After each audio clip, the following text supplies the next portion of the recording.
Good afternoon, everyone. Back in our normal slot, midday on a Wednesday. Yes. Feels good to be back here, I feel, Stephen. I kind of understand where the week is now. Yeah. When we've got it organised in this way. And back with Wow Ergonomics. So thanks for joining me again. And we've got a special guest today. Today is all going to be about, subject to another few conversations around taking blood and maybe Cadbury's flakes. It's all going to be about neurodiversity. So we're pleased to be joined today by Stuart Marsden. Hello, Stuart. Hi, good morning, gents. Afternoon. Hi, Stuart. I think. Thanks for having me today. Yeah, welcome. Thank you. I think we better start with some sort of descriptions or some understanding of what we're actually talking about, because for some people, and I make no assumptions, they may not even understand what the term neurodiverse means. So just give us some understanding. When we talk about neurodiverse, what do we mean by that? I think there are names that we'd used in the past, like disabled, invalid, retard, all sorts of words that are just awful to consider. You've got the idea of neurodiversity tries to turn that on its head. We talk about inclusive technology instead of assistive technology, and you talk about neurodiverse. We still talk about neurotypical as well, as though there's the idea of normal, which is laughable. The neurodiversity is an attempt a successful attempt, I think, to say we're all different. We all think differently. We all learn differently. We all see the world differently. And, that's because of the way we're wired, because of our experiences. And you may have a diagnosis of something like ADHD, or dyslexia, or an Asperger's, or conditions like mental health. And they're all really sort of bundled into this idea of neurodiversity, which says we're all different. And we've got to respect that we're not necessarily broken or disabled or those other words. We're just actually diverse. Yeah, in a nutshell. And we've already got a point, Jodie Greer, just making it clear to people. Yeah, actually, the word disabled is not a negative word, and many people identify as disabled. Absolutely, there's nothing wrong with being called disabled. But I think there were a lot of other terms that were used that were really not very nice at all. I think. For those of us that were old enough to remember, do we all remember Blue Peter with Joey Deacon? Do you remember Joey Deacon? And people used the word Joey for anyone that was at school or within society that was a little bit different. And it was really, really quite horrible. And someone else says, instead of calling disabled, we refer to as differently abled or specifically abled. Don't know who LinkedIn user is. Let us know who you are, LinkedIn user. But yeah. Graham, that actually said specially abled, not specifically. Sorry, just to clarify that.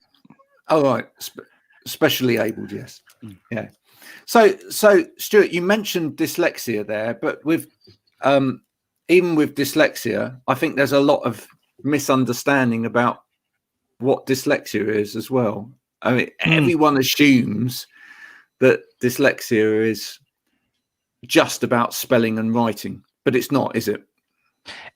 Actually, technically, it's nothing to do with spelling and writing directly. It's actually about the way that you hear the sounds of words. It's a phonological processing issue, dyslexia. It's actually about connecting maybe the shapes of letters that we're using and the language that we are using. So English would be different than Greek, for example, but dyslexia still exists because it's about how you understand the sound to link to the word you want to say. So it's actually that obviously then comes out indirectly as a writing and spelling and reading impairment.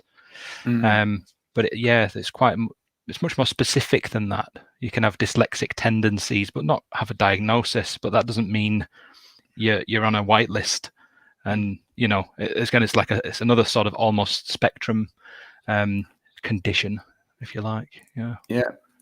So it's been interesting, certainly in the workplace in the last few years. We've seen a shift towards actually looking at neurodiversity and these skills because that's what they're seen as well, as actually being something that maybe, a great thing, and people wanting to actually employ people who are neurodiverse because actually they have a specific set of skills, just like in the film, that other people don't have. I think it was GCHQ recently were quite vocal about that they're actually actively recruiting neurodiverse people, to celebrate that diversity. It's amazing.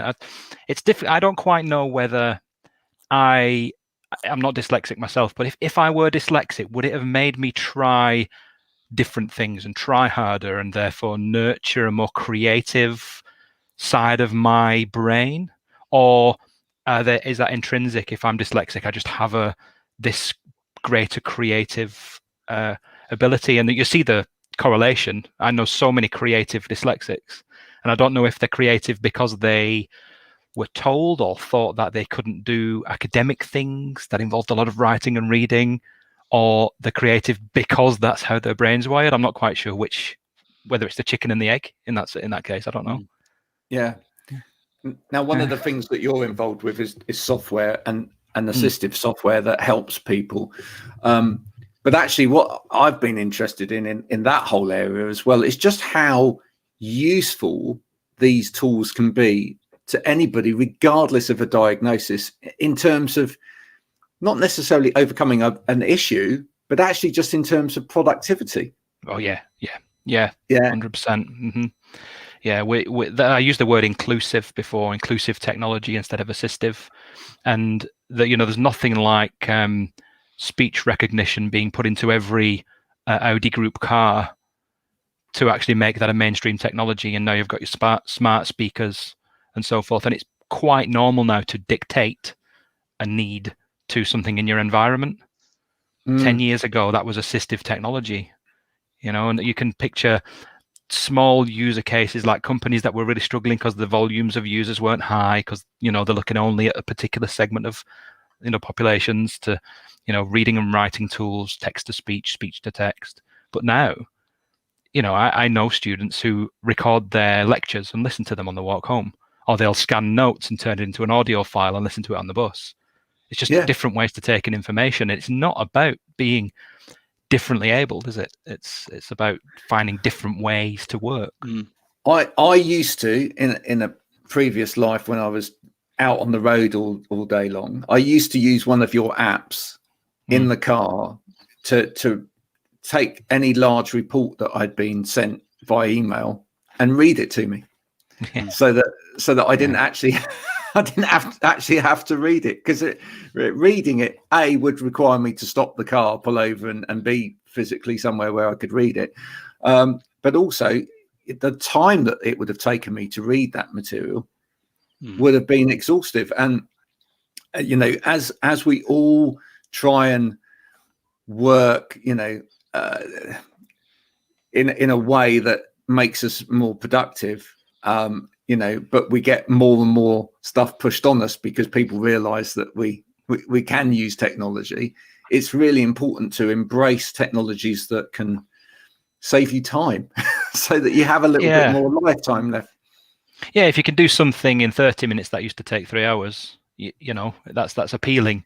You might not do it as effectively in some cases. Maybe some things do need 3 hours, to absorb information and to really take it on board. But the first pass of reading a document, if you've got 3,000 word journal articles or something as part of your studies, or you've got a technical report to read at work that you need to sign off or something like that, you really do need to read it. And you might be like, I've got a meeting in 45 minutes and I've got this document to read. There are quicker ways to do it without losing the effectiveness, so still being productive. I was going to just quick. Yeah, sorry, go on, Graham. No, I was going to say Duncan raises a really good point, and Stuart, you might want to pick up on this. Why aren't all web pages easily listenable? Well, a great question, Duncan. The world is moving fast. Things like the WCAG guidelines and public sector accessibility regulations, and lots of developments that mean not only is it best practice to make your website accessible, it's becoming law. sorry about the dog. So it's becoming law. It's becoming law. So slowly but surely, we are starting to see improvements. Things like alt text for images, so they can be audio described. Things like text being obviously linear. Like if you've got columns on a scan, technology can tell that it's columns and read it that way, and then that way instead of read the first line of both column. The silly little things like that. I think it's like a diminishing return. We'll get closer and closer to perfection, and and as we get closer, we'll never quite reach it. And the standards and the expectations of reasonable standards and expectations from users will always move forward as well. So it's just going to constantly be innovative, constantly moving forward and getting closer to a fully accessible online experience. But every month we're better than we were the month before. Yeah, which is good, right? Stephen.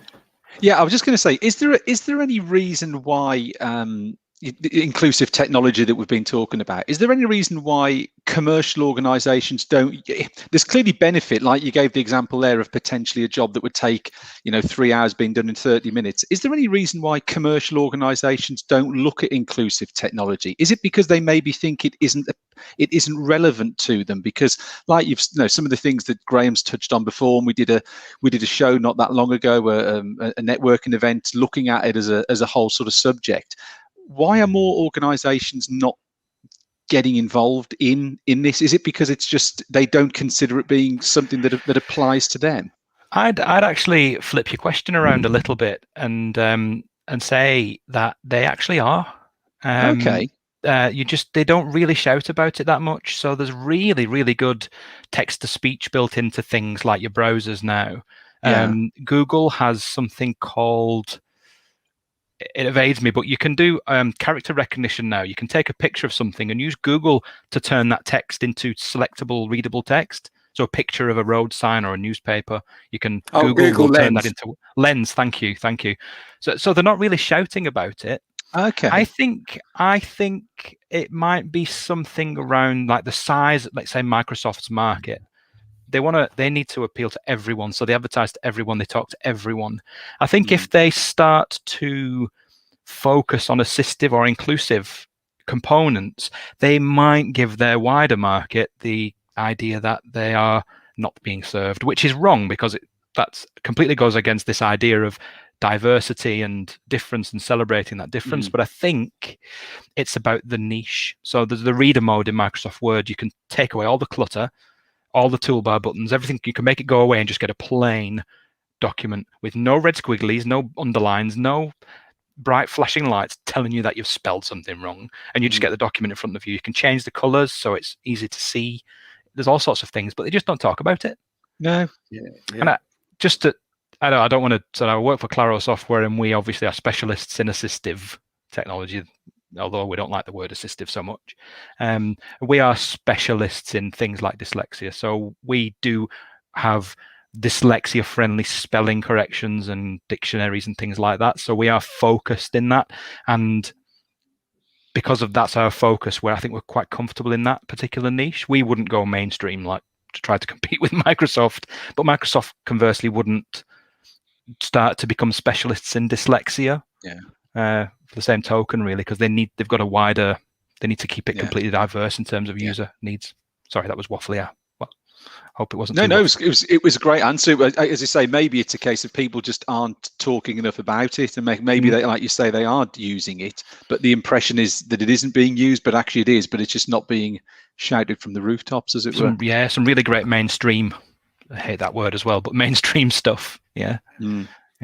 It's quite interesting because when you're immersed in the world of assistive technology, as I say, I never liked that word either, but when you're immersed in that world, it is quite easy to think, well, why isn't everybody doing this, etc. But I think you're right to a certain extent there, Stephen, that actually in the general populace, there's still a lot of people that just don't understand these things or don't even know these things exist. But that is where the similarity is with ergonomics. It's exactly the same thing.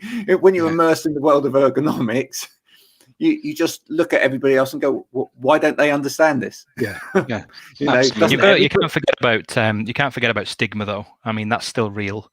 I mean, take spectacles are a great example of things that are now just normal. And it's taken decades for a pair of glasses to become normal. Not long ago, names were called, and that's assistive technology, right? Contact lenses or hidden, but spectacles, Hearing aids, you can see that in double take perhaps, but they're becoming normal. But there's all sorts of examples of assistive technology. Well, part of that is down to, in every one of those spheres, it's down to better design.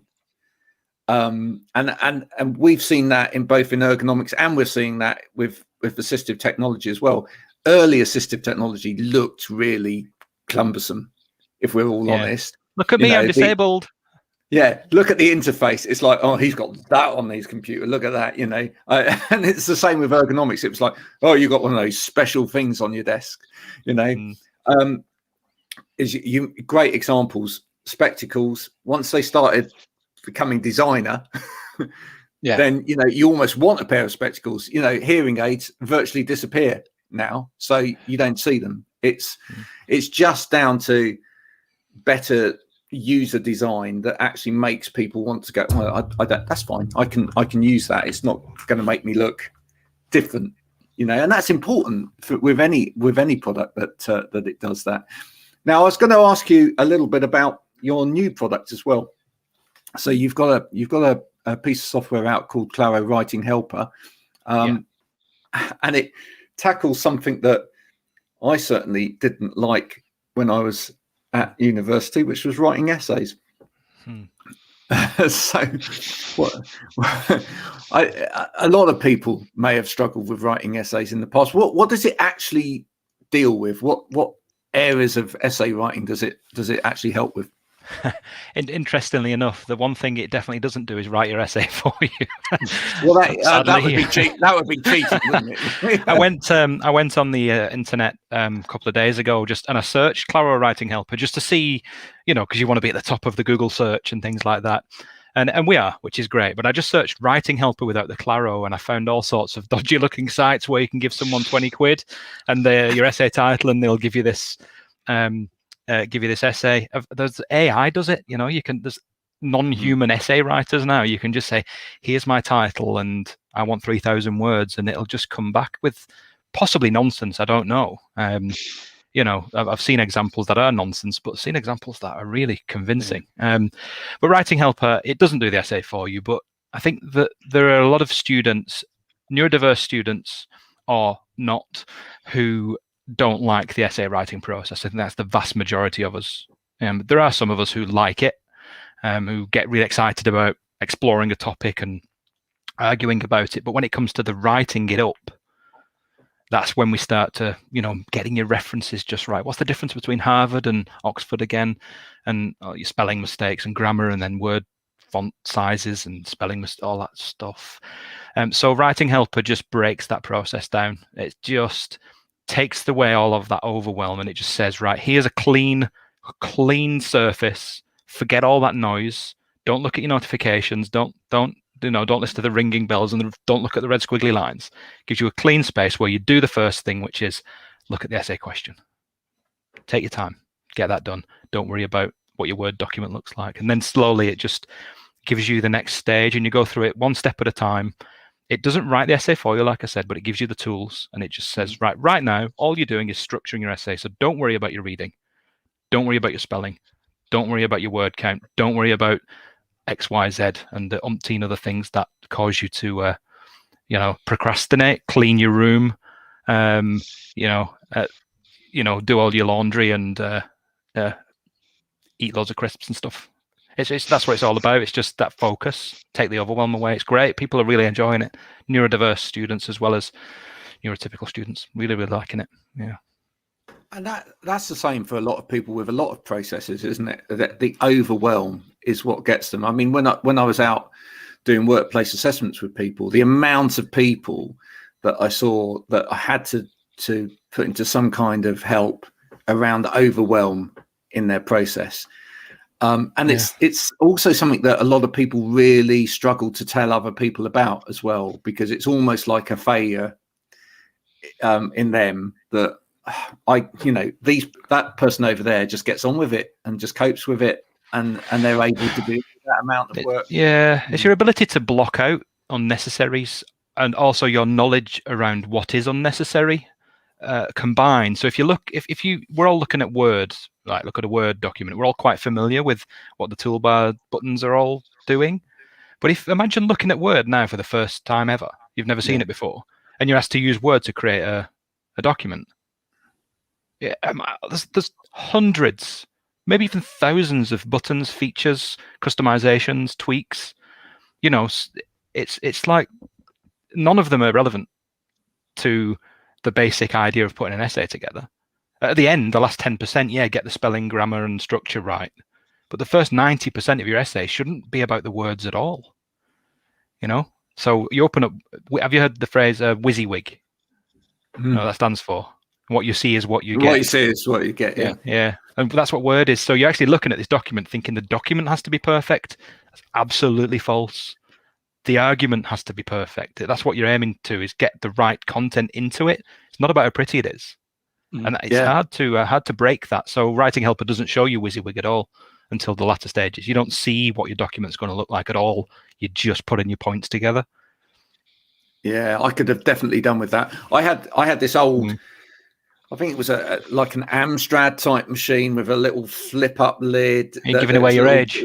Yeah, little green screen thing that I bought for managed to get second hand off someone. Shillings was it back for a shilling? Yeah, for a packet of humbugs, but I used to spend ages sort of going up and down through this document, and then you cut a piece out, and then you just think, you post it somewhere else, and you go, and now I've completely lost track of the flow of this argument, and then you have to read it all again to go back through the flow. And I guess what your software is doing there is just helping you with that flow, with that process. Yeah, and it's very top down. Yeah, so you can see the big picture of your essay all at once, and you're not copying and pasting. You can just drag stuff around and reorganize it all. It's very neat. Yeah, none of that. Very tactile, drag and drop stuff. Like really nice interface, really clean, simple. Yeah, and so typically, who will be using this software? Higher education students, or? We're sort of, because it's about essays, and we're really looking at HE, so undergraduate level. But I know a number of PhD students are writing their PhD theses with it. I had a chat with a legal professional a couple of weeks ago who's quite keen to use it for 3,500 page legal case notes. So that'd be great. I've talked to social workers who think they'd like to use it to complete, case reports as well. And then also on the other end of the spectrum, I'm talking to sort of GCSE level age learners who are getting great value from it as well. So I think the middle of that is the undergraduate, 18, fresher, 19-year-old going to university for the first time, but not to exclude mature students as well. But yeah, we're looking at, FE, HE really as the heart of its user group. And just typically, just to cover this off. Yeah, just to cover this off, just for anyone that's watching this that doesn't know how you might be able to get things like this. There is something called DSA. Do you just want to explain DSA? So back to that D word that we don't like. DSA stands for Disabled Students Allowance. So in the UK, if you are going to university and have a disability, again, forgive the word, but you can get government funding to help with things like software, bus fares, physical things, like ergonomics. You can get human readers, sign language interpreters. There's all sorts of things on the allowance. Of course, being a software publisher, Claro, we're obviously interested in that assistive technology space. So if you're going to university, or you're at university and you have, let's take dyslexia as an example, and you're writing essays, and you're not dyslexic but you get quickly overwhelmed, it's worth looking at DSA. Government website's really clear about it. It's clear how you apply for it, how you approach it. You get an assessment, painless assessment. They're online at the moment for the most part. And the assessor is a professional who will talk to you, figure out what your needs are, recommend solutions to you. They'll often show you what those solutions are, and then you'll get a laptop with some software on it, or your own laptop can have software put on it, and you might get a couple of physical things if you have physical needs as well. It's great. It's a great scheme, very successful, and it's really helping level the playing field for, you know, for disabled people getting into university, and you know, people who we all probably all know them, people who didn't go to university because they thought they weren't, you know, up to snuff on their writing or whatever, could now go, you know, and get the most out of their higher education. It's great. Yeah. Graham, I'm just reading there's lots of comments coming in, so I'm sort of glancing over all the comments, and there's some really good chat going on, and just picking up on a couple of those, and what Stuart said there. Does the term DSA need changed? Is using that D word in that abbreviation, is that the right thing? Is that something that actually itself needs addressed? That actually it's not a great turn of phrase? As I say, I'm just picking up some of the other comments, and people are talking around terminology. Does that itself need addressed? Yeah, the language is important. You know, words like neurodiversity and you know, inclusive technology, they're better than disability and assistive technology. You know, there are better ways to talk about things. If everyone went and withdrew all the money from their bank account today, there wouldn't be enough actual cash to fulfill those needs. And I think that analogy might apply to something like the DSA. The access to work scheme's the same, the best kept secret. If everyone knew about it, it wouldn't be able to sustain itself, is perhaps an argument that you might have. So there might not be a great desire to advertise or promote the DSA, and part of that would be rebranding it, changing its name, making it more appropriate. By far, this I may not be 100% accurate, but one of the largest, if not I think the largest chunk of money goes to mental health conditions. So we're talking about stress and anxiety and other conditions, not things like ADHD or Asperger's or dyslexia.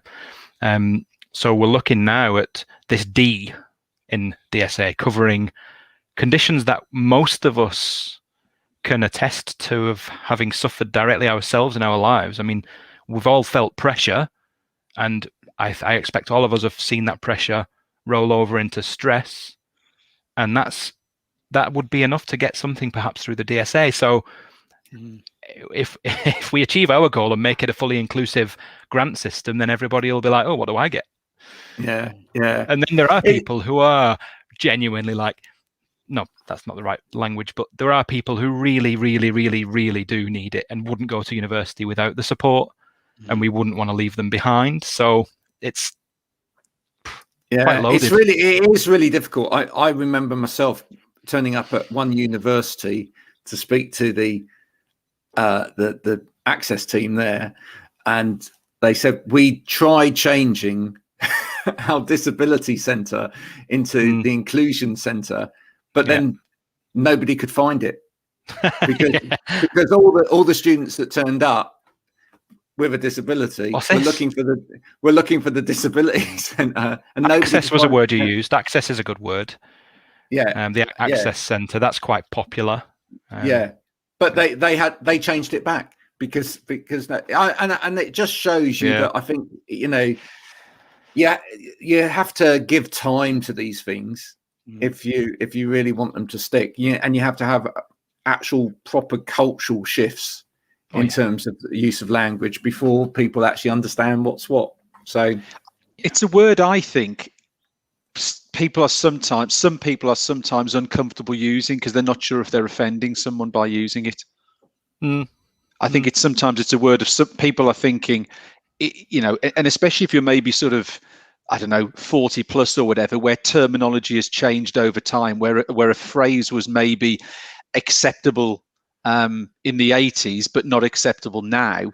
And I think it's sometimes I find it a word that some people are uncomfortable to actually use because they're not sure, am I using the right phrase or am I not? And I think it's one of those words that, as I say, as you say, Graham mentioned that sort of culturally things need to develop, but I do think sometimes people are slightly unsure if they're using it in the right context or maybe offending somebody. And again, just looking at the commentary and the comments that have gone on, you know, there's a couple of things there where we're using a phrase in one part of the world, actually in another part of the world isn't the isn't the correct thing or isn't the done thing. Yeah. No, it's true. I mean, I think that's where I'm with Stuart in terms of the assistive technology thing. I mean, it's that area is known as assistive technology. One of the biggest shows in the world to do with it every year is called the assistive technology, show. So I'll challenge you, and I'll challenge any of the viewers to tell me any technology that isn't assistive. Yeah, absolutely. Yeah, honestly, challenge open. Please suggest any technology and tell me why it's not assistive. Yeah, exactly that. So for me, it is more about understanding these things as productivity tools or tools that just enable everybody to get on and do their job better. Yeah. And really that's why, businesses should be looking at, and institutions should be looking at making these things available to everybody, actually. As opposed to necessarily narrowing them, because at the end of the day, you just don't know necessarily, unless someone's been given a diagnosis, you don't know whether they've got an access problem to any kind of information. So, take that away, just give these tools to everybody, so that it works. Yeah, definitely. That's the best way forward for the future. Just there are too many tools, I guess. If there were 100 dyslexic people here now, I think there would be 100 different ways of working. And that might not be just a dyslexic thing, but finding all those different tools to solve different problems. Every mechanic's toolkit would be arranged differently. Every dyslexic's toolkit would be the same. Would be arranged differently, just like a mechanic's workshop. You find the things that work for you, regardless of a neurodiversity. You find what works.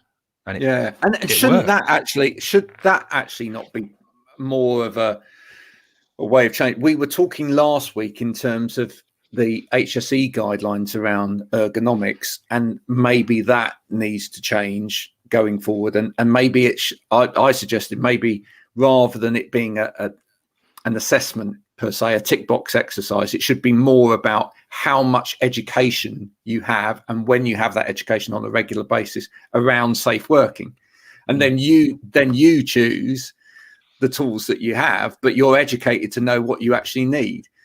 Maybe that's a better way for businesses to work with people going forward, to say, look, here is the information, here's the education, this is what's available out there. You can choose. You don't. Not everybody in this room has to have the same thing on their PC. It doesn't necessarily. But businesses are very. Have always been over the years. It's always been about. You can only have certain bits of IT on this. We can't give you that unless you've got a diagnosis of X, Y, or Z. And if you're not got the diagnosis, you can't have the technology. Yeah, but it'd be really useful for me. Tough. Yeah. So maybe it's about IT people changing and governance people changing as well within that sector, and actually going, right, open access. These are all available to you, right? But you need to tell us which ones you need.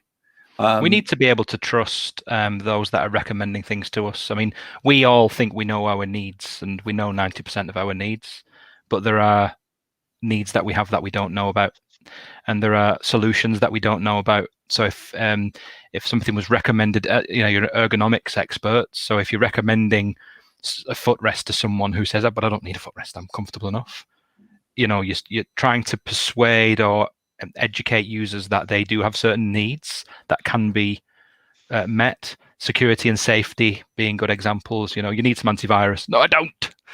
There's all sorts of sort of grey areas between the user just picking and choosing the things that work for them, and the user really knowing what their needs are. There's nuance there, and experts like those needs assessors in the DSA. And you guys, when you're looking at ergonomic prescriptions and things, it's really important to have that expertise available, to get the things that you do need, even though you don't necessarily know you need them. Yeah. But I just think that there's potentially a shift away from, it being an assessment piece as opposed to an educational piece. So someone that has the knowledge comes in and educates you as to what really is available and what could be really useful to you from having a conversation. Doesn't need to necessarily be an assessment, and then it's and then these things are already available. Yeah, that's the bit that needs to change slightly within business. It shouldn't be, there shouldn't be so many hoops to jump through once someone said, this is what you need to actually end getting those bits of kit, and then that would make things a lot different. But there you go. Any other questions on neurodiversity, Stephen? No, I have to say, you kicked off at the very start. It's an area that, or it's a terminology I was unfamiliar with. When you then started to break it down, it was things where I thought, well, actually, I've got a little bit of knowledge of that. So I think like we've touched on with ergonomics, I think it's an education piece as well. What does neurodiversity mean? Well, you've gone through it, which is great, but I think the phrase alone, people aren't sure what it is because it's pulling together lots and lots of individual things and under one sort of heading. So for me, I think it's just it's continuing the getting the message out there so people understand what it includes. Like we've said with assisted technology, is that phrase that we don't like using, but it was something I was unfamiliar with till a few weeks ago, and it does surprise me how much opportunity there is there to bring that into scope from a productivity perspective. I wonder if, as companies are starting to review how they work going forward with home working and flexible working, I wonder if that will actually filter in. I wonder if they'll start looking at, how can we, if we're getting an increase in productivity, how can we get more? I wonder if they'll start looking at, as we're asking them to look at, ergonomics to really invest in health and well-being. I wonder if they'll start to look at, assistive technology to actually increase productivity as well and actually invest in it. Yeah. No, I agree. The other thing that I wanted to pick up while Stuart was here as well is that I've always found over the years, and that's what ended me up being in the moving from the ergonomics sector into the assistive technology centre, was that there's a lot of people that are in the ergonomics sector that don't necessarily see where assistive technology fits into ergonomics, but I would say it absolutely does. I mean, for me, if somebody can save time in doing part of their work process, then they can have a break. Then they can actually vary their posture a little bit more. Or they can get more work done. And the breasts. Or they can get more work done. But or maybe they can actually just get their work done during the day without necessarily having to stay late at night, etc. So I would say if you're an ergonomist watching this, or a physio, and you do workplace assessments, do reach out and go and have some training with people like Claro. Do reach out for these companies and get some training on some assistive technology, because once you understand where that fits into the process, these are other things that you can recommend. It's not all about chairs and desks and different devices to support the body. It can also be about how do you actually break down that person's day and save them a little bit of time, and then it's easier to have that conversation about, well, you can take a bit of a break away from the desk because you've actually saved them 20 minutes in the day, and therefore that's their 20 minutes to go and have a break. So I would recommend that. And Stuart, you are on the lookout for anyone that can that wants to try Claro Writing Helper and help by writing an essay. Yeah, that'd be really fun. I mean, I'm the product manager for it, so I'm trying to understand what users' needs are, and I'm reading all the books and talking to the experts. But what I'd really like to do is make an essay with it, with someone who knows about essay writing or doesn't, someone who doesn't know at all, and they're like, oh, let's use this as an opportunity to help you get that essay finished. That'd be really exciting. If anyone wants to join me making an essay with Writing Helper, just get in touch. It'll be good fun. So if you've got an essay that you're about to start at the moment, preferably a real big juicy title that needs breaking down, not what did Rupert Bear do for tea last night, but something proper. What I think we did a little bit of a post about this the other day on and what's the best essay title you've seen so far? I keep using silly ones for my demos rather than serious ones, because when I'm presenting the product and talking about it, I don't want to get distracted by the essay title itself. Because you can talk about something that really excites you or something that's really contentious and like a hot, debatable current affairs style topics and things that, you'll spend 45 minutes arguing politics instead of talking about essays. So I don't. My favorite is I keep using "coffee is bad for you." Discuss. That's the one that I just keep using in demos because it just illustrates a really simple essay question. It's got the word discuss in it, which is an instructional verb. Most essay questions will have one of those. And there's a couple of elements to the question that you can point out, like, what do you mean by coffee? What do you mean by bad for you? And start to get the juices flowing when you're coming up with your ideas about how you're going to answer it. So yeah, that's my favorite at the moment. Coffee is bad for you, discuss. I did one about the Gru from Despicable Me. So the conflict that he faces between being evil and loving the three girls. And that was quite an exciting one. But we ended up talking about animated movies instead of essay writing. So I saw you shaking your head there when the coffee one was mentioned, Stephen. That was just controversial. That was just Stuart being controversial. I think it's a great title because it just stirs up emotion already with me shaking stirs up.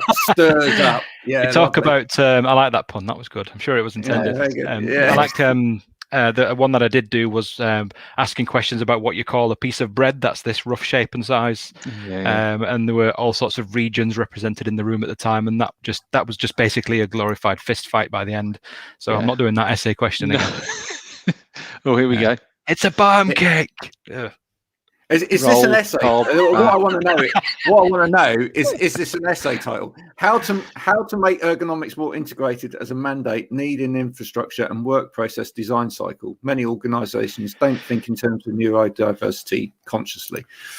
That would make a great essay title. It's wordy. The second part makes it an essay question. I think the first part where you say how to do X, Y, Z sounds like an instruction manual, doesn't it? But when you ask the question at the end, that really opens it up to allow you to debate whether the first part was good advice or not, and start to sort of pick it apart and address the topic. So yeah, I think that was an essay question. I've seen some really wacky ones. Most of the time I don't understand the question, let alone know where to start. Neurosciences and biomolecular this and astrophysics and all sorts. Well, if you're watching this back throughout the process of the day, or if you're listening to this on Spotify later on, do comment with your essay titles that you think should be included in Stuart's list of essay titles to be done. And if you're interested in participating in Stuart's grand plan to write an essay on this software, how do people get hold of you, Stuart? Well, there's my email, stuart.marsden@clarosoftware.com. You can find me on LinkedIn as well. You can find Claro Software on LinkedIn.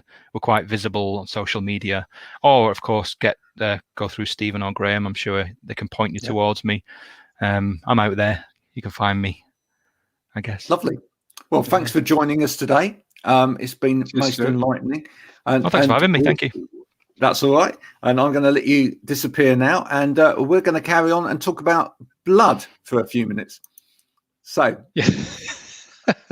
tell us. Yeah. So it was all right then. You didn't lose an arm or anything. No. So I'm going this evening to give blood. So you're going this evening, right? This evening, yes. Second time since I used to do it years ago, and then got out of the habit of it. And then obviously with everything going on with the whole COVID piece, it was quite interesting that there's quite a big plea to get people to go along, because clearly there's very, very high demand. But obviously a lot of people who traditionally would give blood have been put off by whether it's local lockdowns, particularly where some of the locations are people using public transport, and a huge amount of no-shows actually at appointments, which at the time when it's needed, it's even more disappointing that people are struggling to get there. So yes, I'm going again tonight at 5:50. As I say, the reason I mentioned it, I think when we spoke off air, Graham, is the huge number of reminders that I've had, text messages, emails, all that sort of thing. I mean, it's great, it's fantastic that actually, I do appreciate if people have busy days, these appointments can slip your mind, but it is really, really important that people, and if it's something you haven't done before, you do get a couple of Orange Club biscuits out of it, so it's very worthwhile investing your time. Well, that sounds tremendous. I think what you should do is when you go later, you should do a little selfie. Yeah, I will. And I think we should post that on LinkedIn, and then we could do a little bit of posting around that just to show how safe it is. Yeah. And maybe show the club biscuits afterwards as well. Absolutely. Just to tease people into that, and then hopefully we can revive people going back to give some blood. I have to look into it myself. I must do that. So yeah, thanks for reminding me. And no was problem. there any other story that we wanted to cover off this week? I think we were talking about a story that sort of I guess come out in the last few days, but there was a piece on it I think yesterday or today, was particularly around building supplies, wasn't it? We were just talking on it about just before, where we were saying how there's suddenly a huge, because there's been such demand, people not going on holiday, etc., and having all this extra disposable cash, people are investing it in DIY and things around their home. But actually, it's quite interesting that how it pulls together lots of different things. You've had the issues around sort of COVID, you've had the issues around Brexit, prices going up quite considerably, demand gone up, and that means obviously they're even talking and saying you really should be very careful what you start doing. Make sure you've got the supplies secured for the piece of work you're going to do. And initially, obviously, I was thinking about this from people's personal perspectives for home, but then again, it slightly pulls into what we've been discussing on a regular basis: is the return to the office. What will an office look like?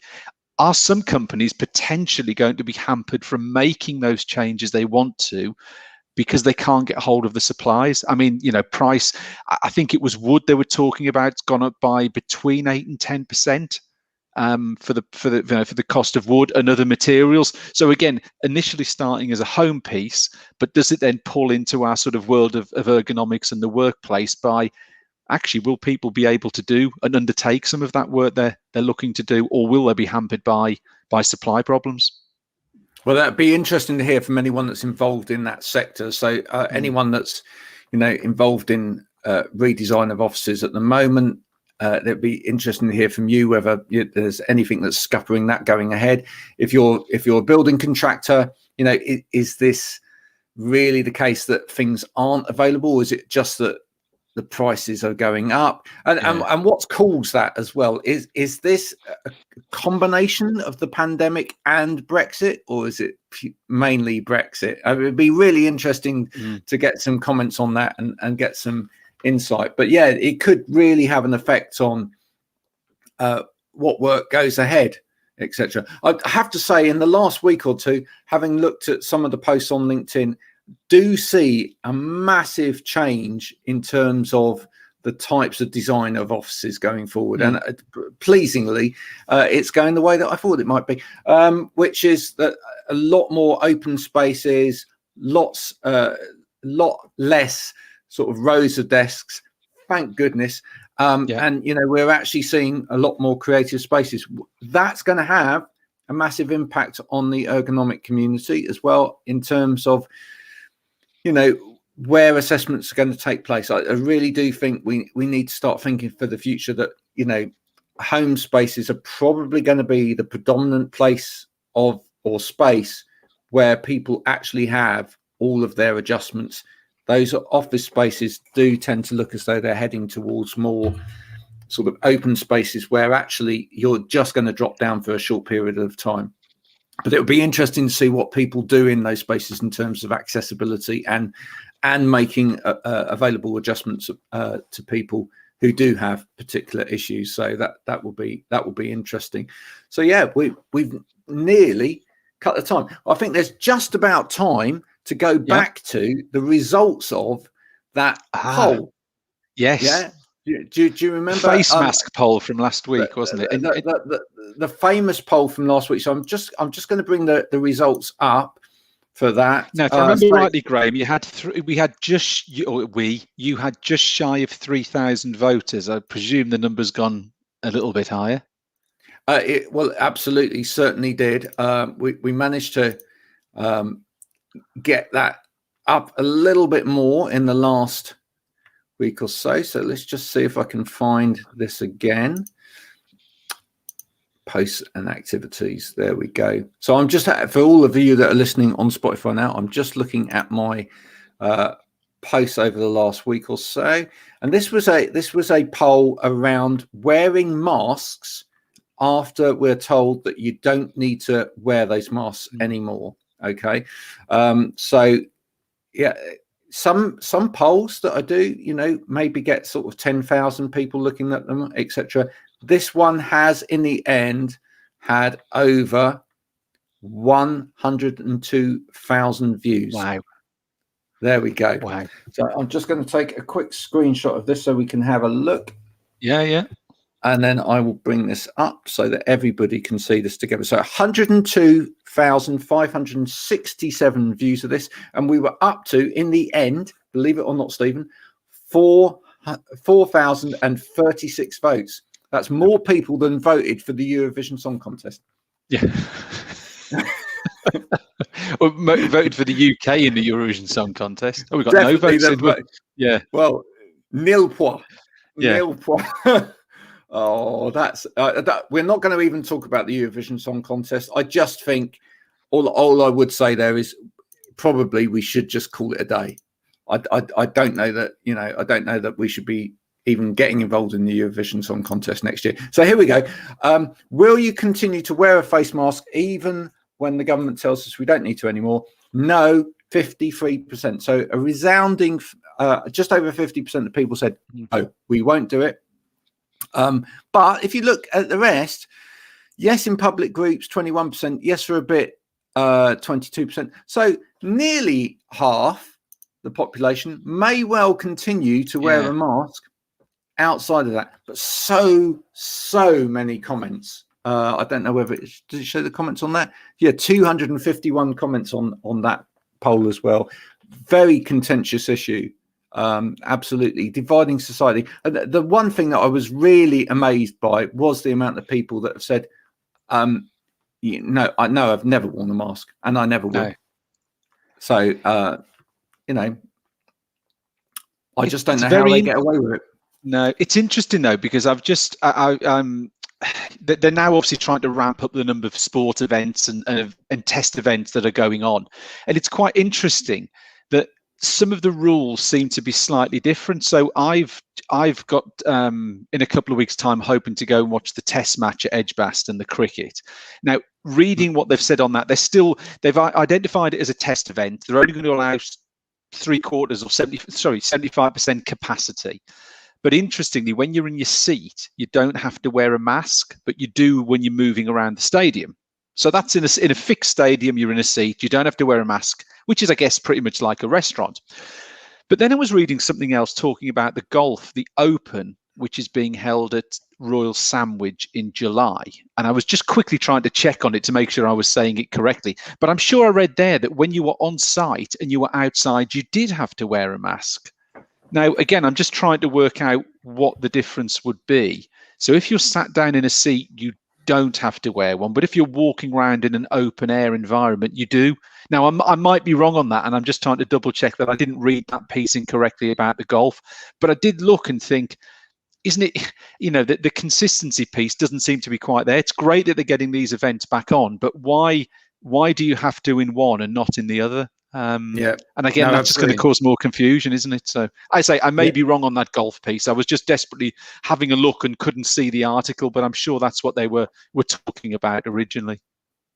So what I'd like to know is, and if you're watching, if you're in an office now, if you've moved back, even if it's part-time to the office, if you're hybrid working between the office, are there certain behaviors that are going on? Maybe mask wearing, maybe not around mask wearing, maybe to do with using water coolers in the office, or it may be to do with queuing up for the snack machine. Are there any kind of behaviors in the office that actually cause a divide? Are there any things where it causes an issue with one group of people doing it one way and another group of people doing it another way, and there's a little bit of tension there between the two groups of people, because one set of people don't necessarily see it as safe and another group of people see it as perfectly acceptable. Are you Yeah. noticing any of those kind of issues in the office, especially if you're working in a big call center type of area? Are your business doing anything to kind of police that and give rules? And are anyone saying, well, hang on a minute, that isn't actually a legal requirement, so regardless of the fact that you're making it up as a rule, I'm not going to do it? Would love to hear any of those stories, and that would make really good conversation for another week. So if you've got any of those stories at all, do let us know, and we'd be really happy to do that. So yeah, it's been a great week this week. Learned a bit more about neurodiversity, and a great guest there on today with Stuart Marsden. Do check him out on LinkedIn if you haven't already. And I'm now going to make sure that I find out about giving blood. How many jabs have you had, by the way? One. Just one. Just the one. Moment. Second one is the first week of July for me. So just one so far. I'm pleased to tell you I've managed to move my second jab. As in time-wise or location? Because you had to drive to Weymouth, didn't you? Location. Yeah, I've managed to move my second one because some of you may remember I had to drive all the way from where I am in Somerset to Weymouth in order to have my first one. Mad. It was a lovely day out by the beach. Yeah. Got some wonderful photography, but I didn't really want to do that whole journey again. So I have managed to move my next one to Taunton Racecourse, which is only sort of 15 minutes or so drive from here. So that's the second one. So just so you know, folks, if you've had to book a jab further afield, you can go back on, cancel your next one, and look for somewhere else nearer. It does work. I was a little bit worried that I was going to lose my spot completely. Yeah, but it's been absolutely fine. And I have to say that other than a few little wobbles the next day, feeling a little bit dizzy, and really a real pain in the arm, it was fine. So there you go. But I'm not even going to go there with telling you whether you should have or shouldn't have a jab at all. That is entirely up to you. That's your decision. But if you're worried about having a jab but thinking about it, for me it was okay. So take that how you will. All right. So we'll see you all again next week for another Wow Ergonomics. No, I'm on holiday next week. You're on holiday. Half term. Sorry. Unless you want to go ahead without me, Graham. Well, I don't know. I might do. Because what's a holiday? Yeah, half term, isn't it? So yeah. Well, half term. Half term. But I am going on holiday though. Oh, are you actually? Where are you going? Devon, Woolacombe. Oh, you're passing the door. Well, you should come in. We'll grab a pint on the way. Next Wednesday? Do the show in the same place, 2 meters apart. We might actually do an abridged show next week, 2 meters apart from a pub on the way down. Yeah. How about that? That could be quite fun. It will be a short show, and it will basically be around the benefits of drinking in a pub. Thanks, Jodie. Thanks for turning up this week. Thanks for all of the people that made comments. We will see you properly again in 2 weeks' time. Yes. But we may have an abridged show next week from a pub somewhere en route. So thanks for joining us today, and bye for now. Bye.